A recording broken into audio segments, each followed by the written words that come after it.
menyetujui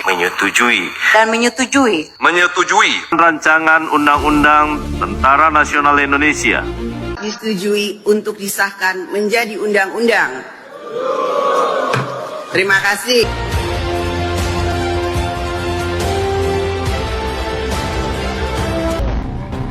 Saksikan apabila salah satu dari kami mati di tangan aparat,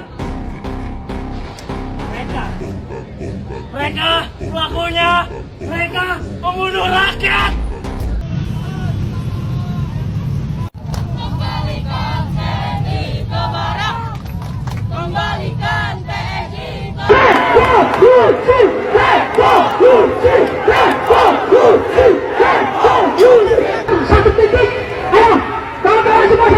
Assalamualaikum warahmatullahi wabarakatuh. Kembali lagi di channel Prayoga Muhammad. Ya teman-teman semua, akhirnya RUU TNI sah menjadi Undang-Undang TNI, yang dimana padahal ya banyak banget gejolak di bawah di masyarakat, tentunya para mahasiswa yang berdemo ya teman-teman semua. Bahkan ada ricuh juga loh teman-teman semua. Nah ini bagaimana nih, bagaimana respon dari presiden juga belum mengeluarkan statement yang menenangkan gitu ya. Lalu DPR ini apa teman-teman semua?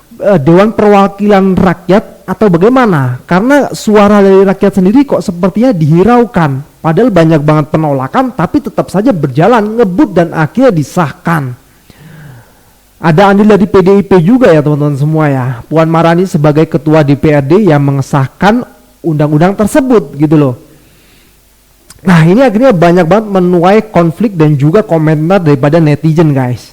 Kalau kita melihat ya banyak sekali demo-demo yang ricuh, juga yang sampai bertengkar dengan Pak Polisi ya kan. Ini bagaimana ini, masa mau kayak gini terus gitu loh. Padahal Pak Prabowo memerintah baru hanya beberapa bulan saja, tapi udah kewas kayak gini.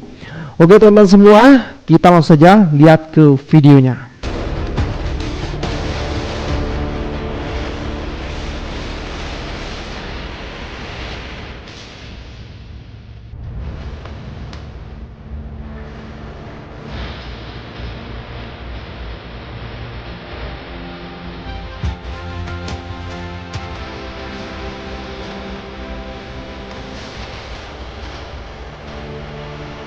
Guys, kalau kita melihat ya sampai by one loh di atas mobil ya, sampai akhirnya ada temennya juga yang mencoba untuk melerai gitu kan. Di sini terlihat banget ya chaos banget gitu loh. Nah, gue juga melihat ya ada segerombolan bapak polisi dan juga tentara di sini dan diteriaki oleh orang-orang yang di luar pagar gitu ya, dari mahasiswa mungkin ya yang mengatakan untuk suruh membuka pintu gitu. Sampai ada olokan di sana, tapi sepertinya dicuekin saja juga oleh para polisi ini ya teman-teman semua. Nah yang lucunya lagi teman-teman semua, ada juga ini ya Bapak Natalius Pigai sebut pihak yang tolak RUU TNI kurang kerjaan dan buzzer katanya. Aduh, makin kesini makin kesana, ini gimana ini guys? Belum lagi nih ya tweetan dari Bang Panji juga yang ngorder siapa ini kira-kira. Nah jadi teman-teman semua, ada yang berdemo juga untuk menerima gitu, maksudnya setuju dengan RUU TNI yang disahkan menjadi undang-undang ya. Tapi ketika ditanya oleh aktivis para mahasiswa, mereka itu tidak tahu apa-apa gitu loh. Nah ini pasti bayaran ya, dan yang order siapa nih? Kok tidak di briefing dulu gitu? Kocak banget pokoknya. Oke guys, kita sekarang menuju ke komentar netizen. Ini dia videonya. Revisi Undang-Undang TNI udah sah, seniat itu ngebutnya. DPR ini mewakili rakyat yang mana? Di saat PHK di mana-mana, pengangguran makin bertambah, orang-orang terlilit hutang, bahkan ada yang hutang buat bayar pajak. Yang dikebut malah undang-undang yang isinya membahas tentang jabatan di lingkaran kalian sendiri. Sekhianat itu.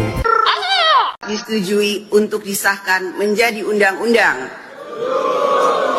Terima kasih. Selamat siang teman-teman, kita di depan gerbang DPR di mana banyak masyarakat yang mendukung RUU TNI. Coba kita tanya satu-satu kira-kira kenapa mereka mendukung disahkan. Silakan Mas. Kenapa mendukung Mas? Oke. Ini kita ada yang mendukung ya, hebat sekali mendukung RUU TNI. Kira-kira kenapa Mas mendukung RUU TNI?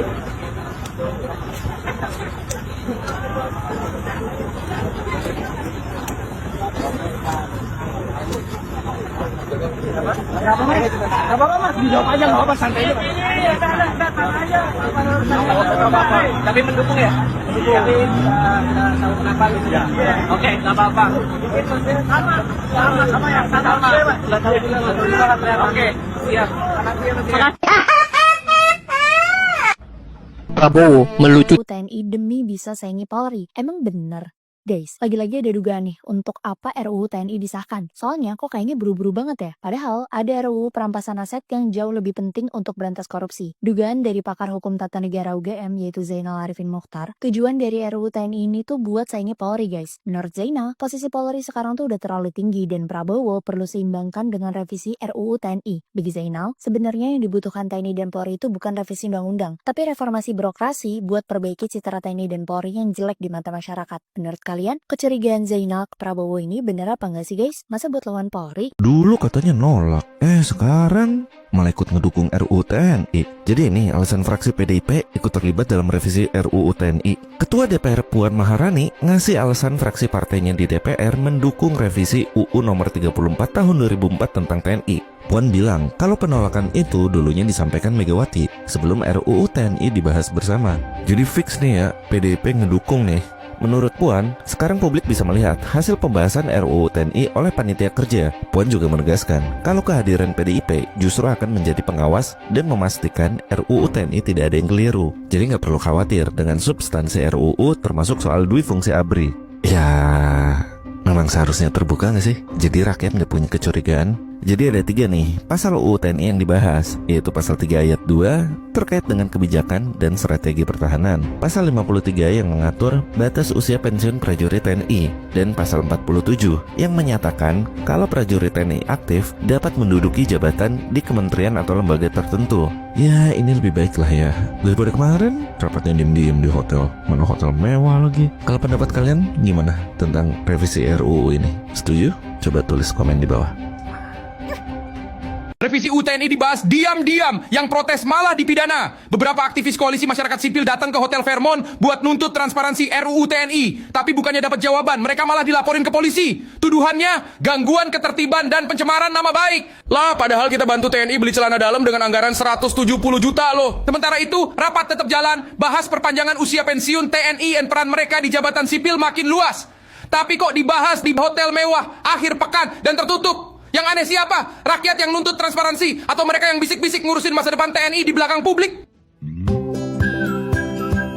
Akhirnya RUU TNI resmi disahkan. Cepet banget, lebih cepat dari Shopee Food Express. Nah, jadi 3 pasal terkait yang akhirnya direvisi. Ada pasal 7, pasal 47, sama pasal 53. Pasal 7 itu terkait tugas pokok TNI yang tadinya 16 jadi 17. Pasal 47-nya terkait prajurit aktif yang ada di kementerian atau lembaga. Yang tadinya cuma boleh menduduki di 10 kementerian atau lembaga, sekarang nambah jadi 16. Nah, pasal 53-nya terkait usia pensiun TNI. Nah, sebenarnya yang jadi perhatian masyarakat ada di pasal 47, di mana nantinya akan semakin banyak kementerian dan juga lembaga yang bisa diduduki oleh prajurit aktif. Ya ini kan secara nggak langsung bikin masyarakat jadi trauma, kita bakal balik ke Orde Baru. Karena di zaman itu banyak prajurit-prajurit yang menduduki posisi sipil. Akhirnya jadi anti kritik dan juga banyak yang hilang. Mau itu personal maupun media. Ya walaupun dari pembahasan dan poin-poin ya harusnya RUU TNI ini nggak ada indikasi untuk balik ke zaman Orde Baru. Tapi masalahnya implementasi secara diam-diam terus ada di hotel, ngebut, itu yang jadi pertanyaan. Beneran nih nggak ada apa-apa di balik RUU TNI ini? Atau ini cuma jadi pintu pembuka aja untuk adanya revisi undang-undang berikutnya?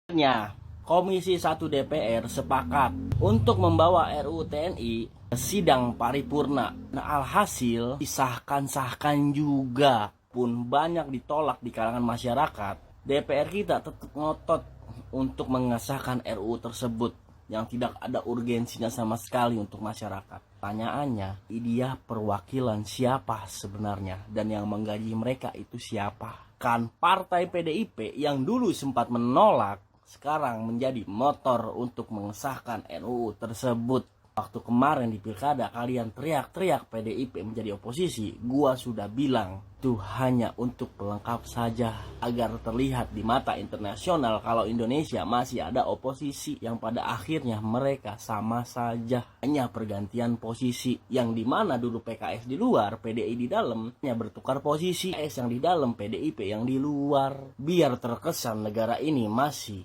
menjalankan nilai-nilai demokrasi dengan adanya oposisi. Padahal it bullshit semuanya. Mereka semua satu kesatuan. Siapa lagi yang dikorbankan? Ya masyarakat kita. Kalau udah kayak gini, pesan yang akan disampaikan ke masyarakat secara tidak langsung adalah, ya para pejabat kita memang seperti ini. Kalian bisa apa? Nggak bisa apa-apa kan?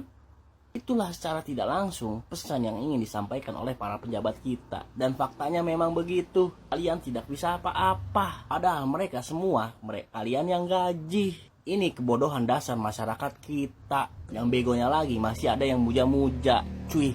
Guys, kalau memang RUU TNI itu baik untuk rakyat, kemarin kenapa sih kok rapatnya harus diem-diem, sembunyi-sembunyi di hotel mewah lagi? Terus pembahasannya cepet banget, ngebut banget gitu loh.